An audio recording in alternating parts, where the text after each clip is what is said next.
बंगाल में रिजल्ट के बाद शहर शहर हिंसा की घटना की खबरें आ रही हैं। ब्रेकिंग न्यूज आ रही है बंगाल के संदेशखाली से, जहां सुरक्षा कर्मियों पर फायरिंग हुई है।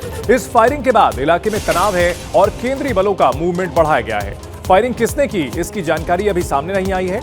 नॉर्थ 24 परगना जिले का संदेशखाली पहले से चर्चा में रहा है। ममता राज में यहां महिलाओं पर हिंसा की घटना हुई थी, जो एक बड़ा मुद्दा बना था, और अब वहां चुनाव के बाद फायरिंग की घटना सामने आई है। तनाव बढ़ा हुआ है, कुछ सुरक्षा कर्मियों के घायल होने की भी खबर है।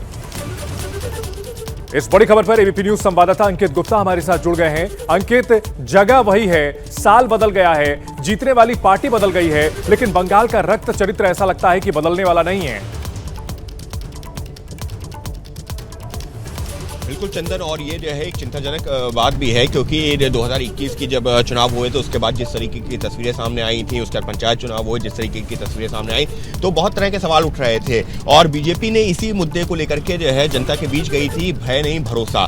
लेकिन अभी जो तस्वीरें सामने आ रही हैं वो इसी वजह से बीजेपी को कटघरे में खड़ा कर रही है तृणमूल कांग्रेस, ये कहते हुए कि आप तो भय नहीं की बात करते थे ना, यहाँ पर जो है चुनाव जीतने के बाद में आपके कार्यकर्ता भी उसी तरीके का जो आरोप आप हमारे ऊपर लगाते थे, आपकी कार्यकर्ता उन घटनाओं में शामिल है। तो आरोप प्रत्यारोप का दौर जारी है। लेकिन अगर हम संदेशखाली की घटना की बात करते हैं, जहां पर यह नॉर्थ 24 परगना के तहत आता है, तो वहां पर जैसी जानकारी मिली है कि कुछ हिंसा के हालात बन रहे थे, वहां पर कुछ अप्रिय हालात बन रहे थे, जिसको रोकने के लिए जो पुलिस बल की टीम वहां पर पहुंची है अर्धसैनिक बलों के साथ में, तो उस दौरान उनके ऊपर ही हमला कर दिया गया। और जो जानकारी अब तक निकल के सामने आई है कि 3 पुलिस वालों को गोली भी लगी है। तो देखिए, राजनीतिक कार्यकर्ताओं के बीच में मारपीट हो रही है, हिंसा हो रही है, और अब बीच में जो पुलिस और अर्धसैनिक बल के जवान भी बीच बचाव के लिए जा रहे हैं, हालात को नियंत्रण करने के लिए जा रहे हैं, तो उनके ऊपर भी हमला हो रहा है। और इसी वजह से ये हालात जो है निश्चित तौर पर कई तरह के सवाल जरूर खड़े करते हैं।